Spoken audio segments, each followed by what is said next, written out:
कहानी की शुरुआत में हमें मिन नाम के एक लड़के को दिखाया जाता है। मिन अपनी ग्रैंडमदर और मॉम के साथ रहता था, लेकिन कुछ दिनों पहले ही मिन की मॉम को एक बाइक वाले ने उनके टैक्सी के पास में ही टक्कर मार दी, जिससे उनकी मौत हो गई। मॉम के मरने के बाद ग्रैंडमा और घर की सारी जिम्मेदारी मिन के कंधों पर आ गई, जिसके बाद उसने कॉलेज जाना बंद करके अपनी मॉम की टैक्सी चलाना शुरू कर दिया। मिन सुबह से लेकर देर रात तक टैक्सी चलाता रहता था। अब हम देखते हैं कि एक पैसेंजर मिन की टैक्सी में बैठता है और उसे कहता है कि मुझे थोड़ा जल्दी जाना है। उस पैसेंजर को अपने बच्चे के स्कूल पर जाना था, इसीलिए वो उन्हें वक्त पर वहाँ पहुँचा देता है। वो आदमी अपनी बेटी से मिलकर बहुत खुश होता है और उसे खुश होता हुआ देखकर मिन को भी खुशी मिलती है। ऐसे ही खुशी आप मुझे भी दे सकते हो।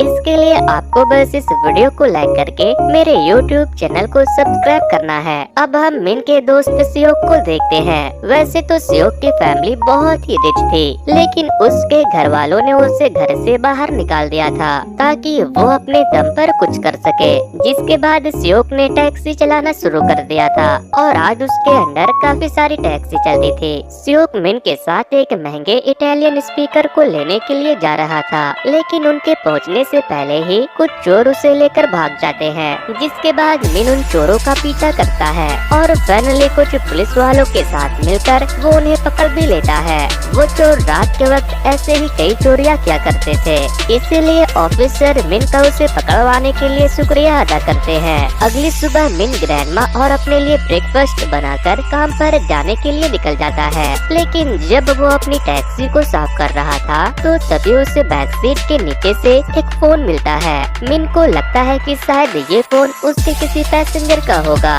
वो उसे ऑन करने की कोशिश करता है, लेकिन इससे उसे एक जोर का झटका लगता है। तभी एक आदमी उसके पास आता है और उससे कहता है कि तुमने 3 महीने से अपने घर की EMI नहीं भरी है, इसीलिए अगर अगले महीने तक तुमने अपना होम लोन नहीं चुकाया तो ये घर हम किसी और को बेच देंगे। ये सारी बातें सुनकर मिन बहुत परेशान हो जाता है और सोचने लगता है कि इतने कम समय में वो इतना बड़ा अमाउंट कहाँ से अरेंज करेगा। अब रात को मिन के टैक्सी में कुछ लड़कियाँ आकर बैठ जाती है, जिन्होंने अपने ऊपर बहुत का मेकअप लगाया हुआ था। वो लड़कियाँ मिन से कहती है कि हमें कब्रिस्तान ले चलो।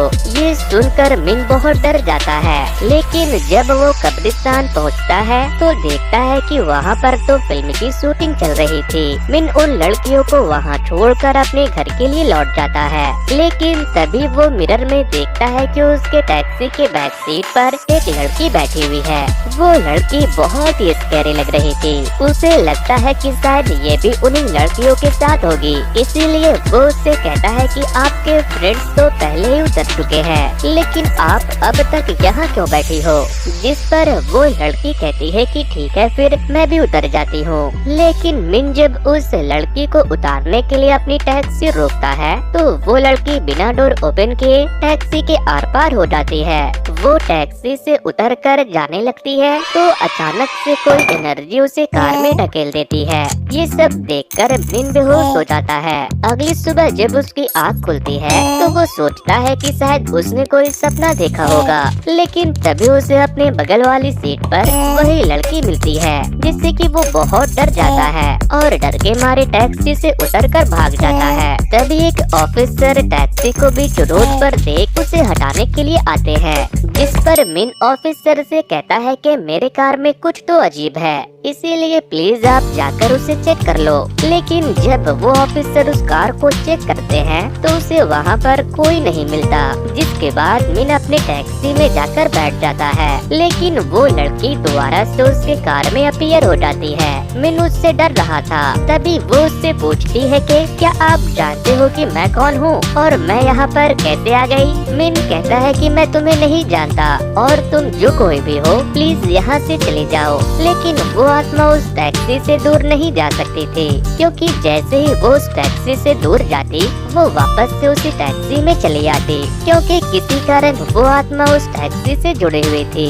दूसरी तरफ कब्रिस्तान के पास हम एक आदमी को देखते हैं। वो शायद किसी के कब्र पर आया था। तभी उनके पास एक पुलिस ऑफिसर का मैसेज आता है जो उसे बता रहे थे कि आपकी बेटी का केस एक नए ऑफिसर को दे दिया गया है जो बहुत जल्द आपकी बेटी के केस पर इन्वेस्टिगेशन शुरू कर देंगे। तभी हम उस आदमी के पास उसकी बेटी की फोटो को देखते हैं। ये वही लड़की थी जिसकी आत्मा मिन के कार में थी। इस लड़की का नाम कैंग था। अब हमें वापस से टैक्सी का सीन दिखाया जाता है जहां मिन कैंग के आत्मा के साथ अपने पैसेंजर्स को ढूंढ रहा था क्योंकि उसके पास इसके अलावा कोई दूसरा उपाय भी नहीं था। लेकिन कैंग के उस टैक्सी में होने की वजह से जो भी पैसेंजर मिन के टैक्सी में बैठता था उसे अजीब सी फीलिंग होने लगती थी, जिस वजह से सारे पैसेंजर्स बीच रास्ते में ही उसके टैक्सी से उतर जाते थे, जिससे कि मिन को लॉस होने लगा था। मिन सोचता है कि अगर ऐसा ही चलता रहा तो वो अपने होम लोन के अमाउंट को कैसे चुकाएगा। फिर रात को वो अपने घर आ जाता है। कैंग भी उसके साथ थी क्योंकि मिन ने अपनी टैक्सी वहाँ से बस थोड़ी ही दूर पर पार्क की थी, नहीं तो कैंग की आत्मा डिस्कनेक्ट हो जाती और उसे घर के बाहर ही रहना पड़ता। कैंग उस जगह के आसपास देखने लगती है तो उसे ऐसा लगता है कि जैसे वो उस जगह को पहले से जानती हो। फिर ग्रैंडमा जब मिन को देखती है तो वो उसे बहुत डांटती है क्योंकि आज उसने घर आने में बहुत लेट कर दी थी। इसके बाद मिन सोने के लिए चला जाता है लेकिन रात भर उसे बस डरावने सपने आते हैं। अगली सुबह ग्रैंडमा उसे टेम्पल पर लेकर जाने के लिए कहती है लेकिन मिन उन्हें अपने साथ लेकर जाने से मना कर देता है क्योंकि टैक्सी के अंदर तो कैंग की आत्मा थी जिससे ग्रैंडमा की भी तबीयत खराब हो सकती थी। लेकिन ग्रैंडमा उसकी एक नहीं सुनती और टैक्सी में जाकर बैठ जाती है। मिन उसे टेम्पल के लिए लेकर निकल जाता है और पूरे रास्ते में ये पूछता रहता है कि आप कैसा महसूस कर रही हो। थोड़ी देर के बाद ग्रैंडमा को भी बहुत अजीब फील होने लगता है लेकिन तब तक वो लोग टेम्पल पहुंच जाते हैं। ग्रैंडमा अंदर चली जाती है। तभी मिन टेम्पल के बाहर कुछ लोगों को अपनी कार पर झाड़ फूक करने के लिए कहता है लेकिन इस झाड़ फूक से कैंग को बहुत तकलीफ हो रही थी, इसीलिए वो मिन से कहती है कि वो ये सब बंद करवा दे क्योंकि इससे उसके कानों में बहुत तेज दर्द हो रहा है। जिसके बाद मिन झाड़ फूक बंद करवा देता है। तभी मिन को एक कॉल आता है जो कि एक डॉक्टर का था। मिन डॉक्टर को लेकर निकल जाता है लेकिन डॉक्टर को कुछ भी अजीब फील नहीं होता। जिसके बाद कैंग उससे कहता है कि क्या तुम देख रहे हो कि इससे तो कुछ भी नहीं हो रहा, मतलब कि जो कुछ भी हो रहा था वो मेरी वजह से नहीं हो रहा था। इसके बाद मिन डॉक्टर को लेकर हॉस्पिटल पहुंच जाता है। हॉस्पिटल के बाहर ही एक लड़की को एम्बुलेंस से बाहर लाया जा रहा था। इस सीन को देखकर मिन को कुछ याद आने लगता है जहां से हमें पता चलता है कि उसी डॉक्टर ने मिन की मॉम को बचाने की कोशिश की थी। इसीलिए मिन डॉक्टर का शुक्रिया अदा करने के लिए उनके लिए कुछ गिफ्ट्स लेकर जाता है। लेकिन उस हॉस्पिटल के अंदर मिन को उसकी फ्रेंड सूरी भी मिल जाती है। जिसके बाद मिन उन दोनों को ही थैंक यू बोलता है। कैंग भी ये सब देख ही रही थी। फिर मिन अपने घर के लिए निकल जाता है जहाँ पर कैंग उससे रिक्वेस्ट करती है कि आज वो टैक्सी को घर के पास ही पार्क करे क्योंकि बाहर लाइट्स नहीं रहती तो उसे बहुत डर लगता है। जिस पर मिन कहता है कि भला किसी भूत को अंधेरे से डर कैसे लग सकता है, लेकिन वो उसकी बात मानता है और टैक्सी को अपने घर के पास पार्क कर देता है। अब कैंग को वो घर और उसके आसपास का एरिया और भी ज्यादा जाना पहचाना लगने लगा था, लेकिन मरने के बाद उसकी याददाश्त चली गई थी, इसीलिए उसे कुछ भी याद नहीं था। अगली सुबह कैंग मिन के साथ काफी अच्छे से बिहेव करती है क्योंकि पिछले रात मिन ने उसे बता दिया था कि उसे अपना होम लोन चुकाने के लिए पैसों की जरूरत है। कैंग कहती है कि अब से पैसेंजर को तुम पीछे बैठाना, मैं आगे बैठ जाया करूँगी। फिर रास्ते में उन्हें एक पैसेंजर मिलता है। मिन उसके लिए दरवाजा खोलता है और उसे अंदर आकर बैठने को कहता है, जिस पर वो आदमी कहता है कि क्या तुम मुझे देख पा रहे हो, क्या मैं सच में अंदर आ जाऊं? मिन उसकी बात समझ नहीं पाता और उसे हाँ बोल देता है, लेकिन तभी वो आदमी कार के दरवाजे के आर पार होकर अंदर आ जाता है और ये देखकर वो दोनों परेशान हो जाते हैं। जिसके बाद मिन अपनी टैक्सी साइड में पार्क करके कहता है कि मेरी टैक्सी कोई भूतों का अड्डा नहीं है, मुझे तो एक पे एक फ्री मिल गया। जिसके बाद मिन गुस्से में अपनी टैक्सी को बेचने के लिए चला जाता है ताकि उन भूतों से उससे छुटकारा मिल सके। लेकिन यहाँ पर उसे एक और भूत मिल जाता है और वो मिन से हाथ जोड़कर उसे हेल्प करने के लिए रिक्वेस्ट करने लगता है, क्योंकि उस आदमी की मौत से पहले उसकी बेटी की जान खतरे में थी और वो उसके इलाज के लिए गोल्ड के ज्वेलरी बेचने के लिए जा रहा था। लेकिन रास्ते में ही उसका एक्सीडेंट हो गया। यहाँ पर वो मिन से रिक्वेस्ट करता है कि वो इन गोल्ड को उसकी बेटी को जाकर दे दे। मिन उनकी बातों को मान जाता है और उनकी मदद करने के लिए निकल जाता है। हॉस्पिटल के बाहर वो बच्ची अकेली थी। फिर जैसे उसकी मॉम अंदर से बाहर आती है, वो अपने मॉम से कहती है कि अब आपको मेरे लिए परेशान होने की जरूरत नहीं है। वो बताती है कि डैड के एक दोस्त आए थे और उन्होंने मुझसे कहा कि डैड ने उन्हें मुझे ये देने को कहा था। ये सब देखकर उस बच्ची की माँ बहुत इमोशनल हो जाती है और उन्हें देखकर मिन, कैंग और तीसरा भूत भी इमोशनल हो जाता है। वहीं पर बच्ची के डैड भी खड़े थे जो बहुत खुश थे, लेकिन वो वहाँ से गायब हो जाते हैं। इसका मतलब कि उनकी आखिरी इच्छा पूरी हो गई थी, तो अब उनकी आत्मा को शांति मिल गई थी। तभी वो बच्ची मिन के पास आती है और उसके हाथ पर एक गोल्डन रिंग रख देती है और कहती है कि उसके पिता ने उससे कहा था कि जब मेरा दोस्त तुम्हें ये रिंग देने आए तो तुम एक रिंग उन्हें दे देना। ये सब देखकर मिन बहुत इमोशनल हो जाता है। तभी कैंग उसे एक आइडिया देती है। वो कहती है कि अब जब दो आत्माएं पहले से तुम्हारी टैक्सी में है, तो अब कोई पैसेंजर तो तुम्हारे टैक्सी में आने नहीं वाला। इसीलिए क्यों ना तुम अपनी टैक्सी को एक घोस्ट टैक्सी बना दो, जहाँ पर तुम आत्माओं के आखिरी इच्छा को पूरा करोगे और इसके बदले तुम्हें ऐसे ही गोल्ड या फिर पैसे मिल सकते हैं। मिन को ये आइडिया अच्छा लगता है और वो सपना देखने लगता है कि वो बहुत ही ज्यादा अमीर हो गया है। तभी वो तीसरा भूत जिसका नाम मिस्टर बिगयोन था, वो उसे बताते हैं कि उनके पास कई सारे सोने के बिस्किट हैं, यानी कि एक ही बार में मिन अपने सारे लोन को चुका पाएगा। इसीलिए वो तुरंत मिस्टर बिगयोन के घर के लिए निकल जाता है। लेकिन घर पहुंचकर मिस्टर बिगयोन मिन से कहते हैं कि मेरे पास सिर्फ एक ही सोने की बिस्किट है। ये सुनने के बाद मिन बहुत गुस्सा हो जाता है और सोचने लगता है कि ये घोस्ट मिलकर तो मुझे पागल ही कर देंगे। तभी मिस्टर बिगयोन उसे अपनी एक आखिरी इच्छा के बारे में बताते हैं। वो उसे बताते हैं कि उनकी एक वाइफ है। जब वो जिंदा थे तो उनका सपना था कि वो अपनी वाइफ को एक बाथटब दिलाए, क्योंकि वो इतने अमीर नहीं थे कि वो बाथटब अफोर्ड कर पाए। लेकिन अब जब वो मर गए थे तो वो अपनी वाइफ को ये गिफ्ट देना चाहते थे, मतलब कि गोल्ड बार बेचकर अब मिन को बाथटब लेना पड़ेगा और इसके बाद जो पैसे बचेंगे सिर्फ वही मिन को मिलेगा। मिन बिगयोन की बातें सुनकर बहुत गुस्सा हो जाता है, क्योंकि वहाँ आने से पहले तो उसने कहा था कि उसके पास ढेर सारे गोल्ड के बिस्किट हैं। इसीलिए वो गुस्सा होकर अपने घर के लिए निकल जाता है और मिस्टर बिन वहीं रह जाते हैं। कैंग उसे समझाने की कोशिश करती है कि उसे उनकी मदद करनी चाहिए, लेकिन मिन यहाँ पर बहुत नाराज हो चुका था, इसीलिए वो किसी की कोई बात नहीं सुनता। फिर जब वो घर आकर ग्रैंडमा से बात कर रहा था तो उसे याद आता है कि बचपन में उसकी माँ उसे बाथटब में नहलाती थी। इसीलिए अगले दिन वो कैंग को लेकर मिस्टर बिगयोन के घर के लिए निकल जाता है। तभी कैंग सोचती है कि भले ही मिन दिन रात पैसा पैसा करता रहता है, लेकिन वो दिल का बहुत अच्छा है। फिर जब वो लोग वहाँ पहुँचते हैं तो बिगयोन उसे देखकर बहुत खुश होता है। मिन बिगयोन के घर उसका कजन बनकर गया था।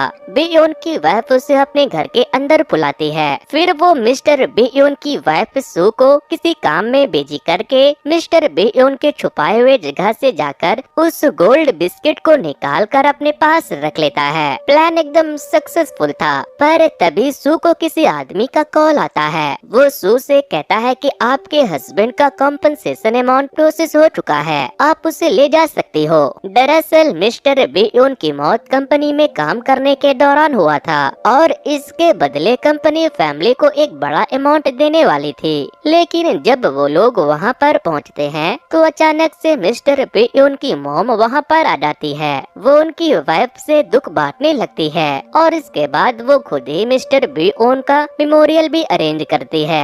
वहाँ पर उसकी मॉम कीवी रखती है जिससे मिस्टर बेयोन को एलर्जी थी, मगर वो कहती है कि ये मेरे बेटे का फेवरेट है। ये सब देखकर मिस्टर बेयोन मिन से कहता है कि मेरी मॉम तो मुझे ऑर्फनेज में काफी साल पहले छोड़कर चली गई थी, मगर अब ये वापस कैसे आ गई। बेयोन की मॉम सू से पूछती है कि तुम्हारी शादी कैसी थी। सू बताती है कि उन्होंने कभी शादी की ही नहीं थी, बल्कि वो एक दूसरे से प्यार करते थे, इसीलिए साथ में रहते थे और इसी बात का फायदा उठाकर वो लेडी सारा कंपनसेशन अमाउंट क्लेम कर लेती है, क्योंकि ऑफिशियली बेयोन और सू हस्बैंड वाइफ नहीं थे। कंपनसेशन वाला अमाउंट जब मिस्टर बेयोन की मॉम ले लेती है तो मिस्टर बेयोन को एक जोर का झटका लगता है, लेकिन मिन को लगता है कि वो मिस्टर बेयोन की असली माँ नहीं है। बेयोन की माँ तो उसे बचपन में ही छोड़कर चली गई थी, इसीलिए उसे भी पता नहीं था कि उसकी माँ बूढ़ी होकर कैसी दिखती है।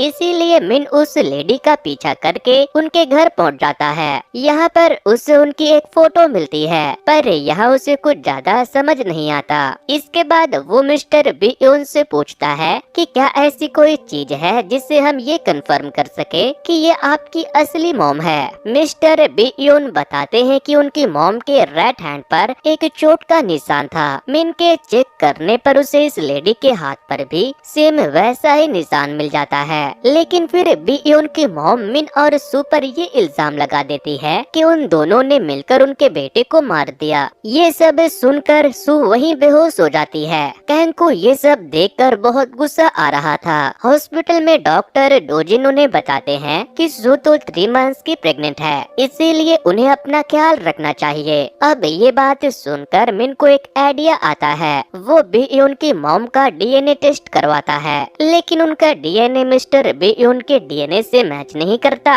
जिससे ये प्रूफ हो जाता है कि वो उनकी असली माँ नहीं है। इससे पहले कि वो ऑफिसर को बुला पाते, वो दोनों फ्रॉड लोग वहाँ से भाग जाते हैं। इसके बाद जब मिन सू को घर छोड़कर जा रहा था तो वो अपने टैक्सी में देखता है तो कंपनसेशन वाला डॉक्यूमेंट वहीं पड़ा था। वो उसे देने के लिए ऊपर जाता है, लेकिन वहाँ तो दरवाजा बंद था। अंदर वो दोनों फ्रॉड लोग पहले से ही बैठे हुए थे और उन लोगों ने सू को बंदी बना लिया था। वो उससे धमकी देते हैं कि अगर उसने उन्हें पैसे नहीं दिए तो वो उसे जान से मार देंगे। मिन के काफी कोशिश करने के बाद भी वो दरवाजा नहीं खोल पा रहा था और मिस्टर बेयोन अपनी वाइफ को अपनी आंखों के सामने ही मरते हुए देख रहे थे। वो भगवान से प्रे करते हैं और पूरी ताकत से दरवाजे पर मारते हैं। तभी एक चमत्कार होता है और वो दरवाजा खुल जाता है, जिसके बाद मिन अंदर आकर उन दोनों को मारकर पकड़ लेता है। जिसके बाद पुलिस ऑफिसर वहां आकर उन्हें वहां से ले जाते हैं। यहाँ पर जैसे तैसे करके मिस्टर बेयोन की वाइफ की जान बच जाती है।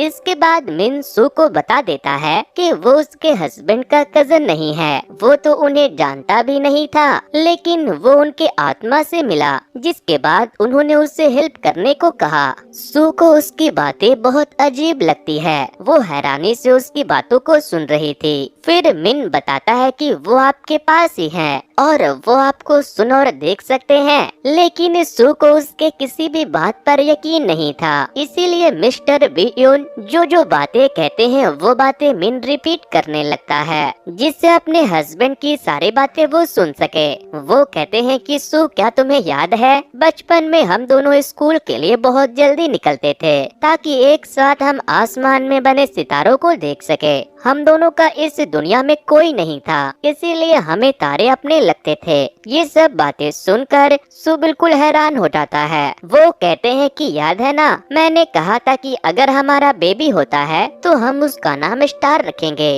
और मैं तुमसे रिक्वेस्ट करता हूँ कि प्लीज तुम उसका नाम स्टार ही रखना, और अगर मुझे उसकी याद आएगी तो मैं आसमान में उसे देख लिया करूँगा। ये सब सुनकर सू बहुत इमोशनल होकर रोने लगती है। वो इस बात को इमेजिन भी नहीं कर सकती थी कि सच में वो सारी बातें को अपने हस्बैंड से सुन पा रही है। मिस्टर बेयोन कहते हैं कि मुझे माफ कर दो क्योंकि मैं तुम्हें इस दुनिया में अकेले छोड़कर चला गया, और मिस्टर बेयोन एक स्माइल देकर गायब हो जाते हैं, यानी कि उनके आत्मा को मुक्ति मिल गई। इसके बाद मिन और कैंग वहाँ से अपने घर चले आते हैं। घर पहुंचकर हमें पता चलता है कि पुलिस को शक था कि मिन के मॉम का एक्सीडेंट नहीं बल्कि मर्डर हुआ था, इसीलिए वो अभी भी उस बाइक वाले की तलाश कर रहे थे। और आज पुलिस भी इस केस के सिलसिले में ग्रैंडमा से मिलने के लिए आए थे। ग्रैंडमा पुलिस वाले से बातें कर रही थी, लेकिन इसी दौरान मिन नोटिस करने लगता है कि कैंग के हाथ में जो चीज बंधी हुई है वो उसकी मॉम का हेयर बैंड है। ये देखकर वो काफी हैरान हो जाता है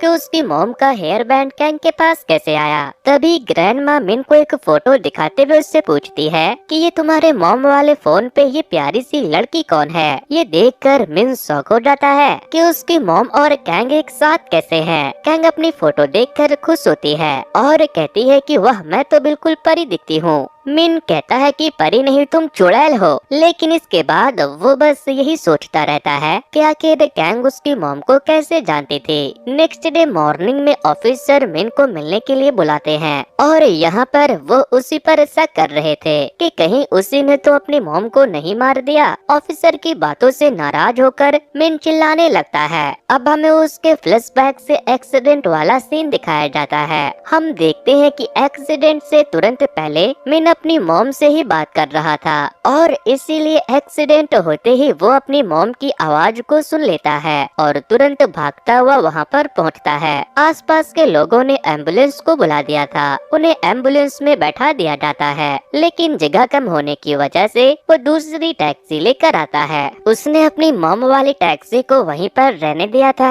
ताकि एविडेंस गायब न हो जाए, लेकिन इसके बावजूद भी ऑफिसर आज उसी पर शक कर रहे थे। अब दूसरी तरफ हमें हॉस्पिटल में मिन की दोस्त सूरी को दिखाया जाता है। ग्रैंडमा उसे कॉल करके घर पे खाने के लिए बुलाती है क्योंकि वो चाहती थी कि मिन और सूरी का रिश्ता दोस्ती से काफी ज्यादा क्लोज आ जाए। दूसरी तरफ डॉक्टर डोजिन ये नोटिस करती है कि उनकी तरह ही जो दूसरे डॉक्टर थे, डॉक्टर जिंगवू पेशेंट का गलत इलाज कर रहे थे। वहाँ पे उस पेशेंट की जान तो बच जाती है, पर बाद में नर्स को बुलाकर डॉक्टर डोजिन बाकी के ऑपरेशन पे नजर डालते हैं और वो ये देखकर हैरान हो गए थे कि जंगवू के आने के बाद हॉस्पिटल में बहुत सारे पेशेंट्स की जान जाने लगी थी। वो जंगवू को निकालने का सोचने लगते हैं, लेकिन जंगवू उनसे कहता है कि अगर मैं बुरा हूँ तो तुम कौन सा अच्छे हो, तुम्हारा राज मैं जानता हूँ। वहाँ पर हमें दिखाया जाता है कि जंगवू के पास कई सारे रेयर मेडिसिन और इंजेक्शन थे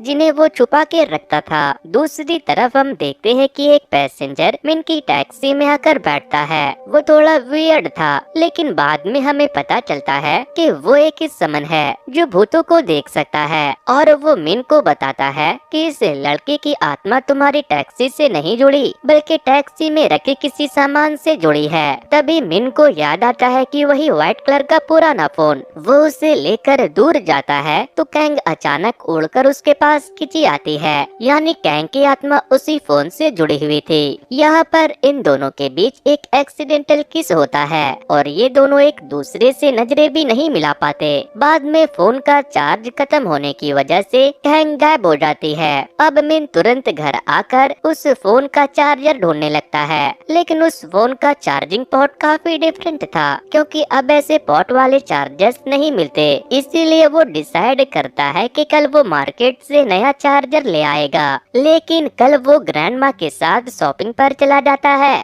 अब कैंग उसके साथ नहीं थी तो उसे सब कुछ एकदम नॉर्मल लग रहा था, लेकिन ग्रैंडमा उस पुराने फोन को देखकर उसे डस्टबिन में फेंक देती है। मिन उसे निकाल नहीं पाता, लेकिन बाद में पूरा दिन उसका बहुत अच्छा जाता है। उसे बहुत सारे पैसेंजर्स मिलते हैं। एक पल को वो सोचने लगता है कि मैं कैंग को भूल जाऊं, और इस बीच कैंग एक दूसरी दुनिया में पहुंच गई थी जहां पे उसकी हालत खराब हो रही थी और अगर जल्दी उसे नहीं बचाया गया तो वो खत्म हो जाएगी। फिर नेक्स्ट सीन में हमें मिन के दोस्त सियोक को दिखाया जाता है।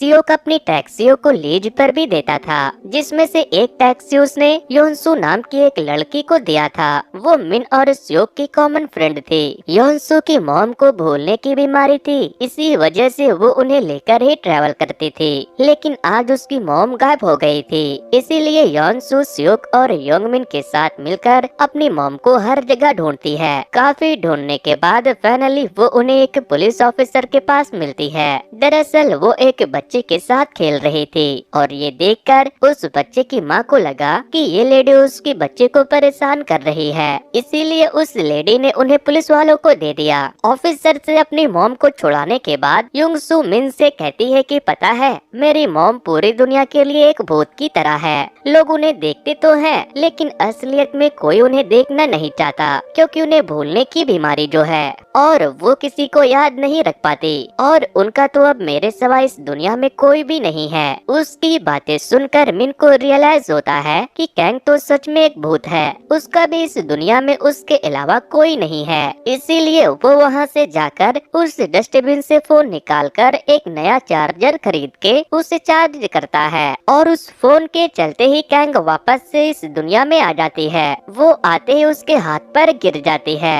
और वो उससे पूछती है कि तुमने मुझे कैसे बचाया, तो वो कहता है कि 4000 रुपए का चार्जर खरीद के। कैंग उससे कहती है कि तुम्हारे जैसा लालची इंसान जिसे सिर्फ पैसों से मतलब है, वो मेरे लिए इतना पैसा क्यों खर्च करेगा, तुमने तो सच में मेरा दिल जीत लिया। अब वो वापस से उसके साथ टैक्सी में निकल जाती है, लेकिन पैसेंजर्स टैक्सी में बैठने से मना करने लगते हैं और बैंक वाले नोटिफिकेशन भेजकर सौंप देते रहते हैं। तो अब मिन को बहुत बुरा भी लगने लगा था, पर कैंग दोबारा से उसे घोस्ट टैक्सी का आइडिया देती है। दूसरी तरफ हम देखते हैं कि सूरी डोजिन को बहुत पसंद करती थी। वो डोजिन के साथ अपने एक चाइल्ड पेशेंट का फ्यूनरल अटेंड करने जाती है, जिसकी मौत कम समय होने की वजह से हो गई थी। डॉक्टर डोजिन अपने पेशेंट से पर्सनली अटैच रहते थे, उन्हें उनकी सच में बहुत परवाह रहती थी और ये सारी बातें सूरी को बहुत पसंद आती थी। डॉक्टर जुंगवू के किसी बात को लेकर बहुत परेशान हो रहे थे। इन लोगों के बीच क्या चल रहा था वो हमें आगे के कहानी में बताया जाएगा। अगले दिन कैंग मिन को एक टैक्सी स्टैंड पर लेकर जाती है, जहाँ पर कोई इंसान नहीं बल्कि सिर्फ घोस्ट पैसेंजर ही रहते थे। यहाँ पर उन्हें एक लड़के की आत्मा मिलती है और ये लड़का कैंग के बचपन का दोस्त निकलता है। वो कैंग को देखते ही उसे उसके नाम से पुकारता है, जिसके बाद वो लड़का मिन और कैंग को कैंग के पहचान के बारे में बताता है। अपने बारे में जानकर कैंग बहुत खुश होती है। वो उन दोनों को लेकर अपने घर पहुंचता है और यहाँ पर वो उन दोनों को अपनी और कैंग की बचपन की पिक्चर्स दिखाता है। अब ये देखकर कैंग बहुत खुश थी, क्योंकि इतने दिनों के बाद फाइनली किसी ने तो उसे उसकी पहचान बताई। इस लड़के का नाम सुनबू था। ये उससे पूछता है कि ये तुम्हारे साथ जो लड़का है, क्या ये तुम्हारा बॉयफ्रेंड है, जिस पर कैंग उसे मना कर देती है। इसी मौके का फायदा उठाकर सुनबू मिन से कहता है कि तुम्हें पैसे चाहिए तो तुम मेरे साथ आओ, मैं तुम्हें बहुत सारे पैसे दूंगा, बस तुम्हें मेरा एक सपना पूरा करना होगा। सुनबू बताता है कि मैं कैंग को डेट करना चाहता हूँ। फिर हम देखते हैं कि घोस्ट अपने कपड़े कैसे चेंज कर सकते हैं ताकि ये दोनों डेट पर जा सके। नेक्स्ट डे सुनबू और कैंग साथ में शॉपिंग पर जाते हैं। आत्माओं को कपड़े चेंज करने के लिए बस कपड़ों के आर पार जाना होगा। आत्माओं को कपड़ों की शॉपिंग करने के बाद ये दोनों मूवी डेट पर भी जाते हैं। सुनबू और कैंग एक प्यारे कपल की तरह सारे पल एंजॉय कर रहे थे और मिन इन्हें देखकर जेलस फील कर रहा था। सुनबू कैंग को प्रपोज करने का डिसाइड करता है। इसके लिए उसने बहुत सारे स्पेशल अरेंजमेंट किए थे, लेकिन मिन उसे उस दिन वहाँ लेकर ही नहीं जाता। वो उससे कहता है कि तुम्हें उससे मिलने की कोई जरूरत नहीं है। कैंग कहती है कि मैं सुनबू से प्यार नहीं करती, मैं तो बस उसके साथ इसलिए थी ताकि तुम्हें पैसे मिल सके और तुम अपने लोन का अमाउंट चुका सको। अब ये बातें सुनकर मिन का दिल भर आता है और वो अगले दिन उसे सुनबू के पास लेकर चला जाता है। इधर मिन बाहर बैठा हुआ अपने दोस्त स्योक से बात कर रहा था। स्योक उससे कहता है कि अगर तुम सच में किसी से प्यार करते हो तो उसे जाकर अपने दिल की बात बता दो। अगर उसने रिजेक्ट कर दिया तब भी ज्यादा से ज्यादा बुरा ही तो लगेगा, पर एटलीस्ट नहीं बताने से तो बेहतर ही होगा। मिन कहता है कि वो लड़की किसी और के साथ है। स्योक कहता है कि तब तो तुम्हें और जल्दी करनी चाहिए। वहीं हम देखते हैं कि सुनबू कैंग को प्रपोज करने जा रहा था, लेकिन अचानक से वो उसे प्रपोज नहीं करता। वो उससे कहता है कि कैंग तुम्हें पता है कि मैंने तुम्हें यहाँ पर क्यों बुलाया। वो कहता है कि इस दुनिया में रहते हुए मुझे आत्माओं की मुक्ति के बारे में कुछ बातें पता चली है। एक आत्मा इस दुनिया से सिर्फ दो तरह से ही जा सकती है। पहला, अगर हमारी आखिरी इच्छा पूरी हो जाए तब, और दूसरा जब एक आत्मा को प्यार हो जाए। मैं जब इंसान था तो मैं तुमसे प्यार करना चाहता था और आत्मा बनकर मेरा ये आखिरी सपना फाइनली पूरा हो गया और अब शायद मैं यहाँ से जा पाऊंगा। कैंग उससे कहती है कि मुझे मेरी पहचान बताने के लिए दिल से तुम्हारा शुक्रिया। वो उससे कहता है कि तुम किसी भी इंसान से प्यार मत कर लेना वरना मेरी तरह गायब हो जाओगी और अपनी खोई हुई यादाश्त को कभी भी ढूंढ नहीं पाओगी। और अब जैसे ही मिन वहाँ पर पहुँचता है, सुनबू गायब हो जाता है और यहाँ हम देख पाते हैं कि मिन और कैंग दोनों के दिल में एक दूसरे के लिए फीलिंग है, लेकिन कैंग अपने कदम पीछे कर लेती है क्योंकि अगर वो मिन से प्यार करेगी तो वो भी सुनबू की तरह गायब हो जाएगी। मिन कैंग के सर पर तिलिस्मान रखकर तुरंत इजहार करने के लिए कहता है। तिलिस्मान सर पर रखकर जब कैंग अपनी आंखें बंद करती है तभी उसे अपने पास्ट के कुछ विजन्स आने लगते हैं, जहां हम देखते हैं कि वो शुरुआत वाले उन्हीं ओल्ड मैन के साथ थी और हमें समझ आता है कि वो ओल्ड मैन भी एक ऑफिसर रह चुके थे और वो उनकी ही बेटी थी और कैंग भी एक ऑफिसर ही थी। अब हम दो ऑफिसर को देखते हैं, दोनों मिन की मॉम और कैंग का केस देख रहे थे, इसीलिए वो कैंग के डैड से मिलने पहुंचते हैं, पर वहाँ कैंग के डैड कोई तो राज छुपा रहे थे। फिर सीसीटीवी फुटेज चेक की जाती है जहाँ पर हमें पता चलता है कि मिन की मॉम को एक बाइक ने उड़ाया था और उस इंसान का फेस हेलमेट की वजह से नहीं दिख रहा था। वो लड़का था या लड़की कुछ समझ नहीं आता। वो फिर उस फुटेज को चेक करते हैं तो उसे चेक करने पर उन्हें वही हॉस्पिटल मिलता है जहाँ पे डॉक्टर डोजिन और सूरी काम करते हैं। अब इनका शक उस हॉस्पिटल के ऊपर भी था क्योंकि एक्सीडेंट के बाद मिन की मॉम को यहीं पर लाया गया था। तो दोस्तों आपको क्या लगता है, क्या मिन अपने होम लोन को चुका पाएगा?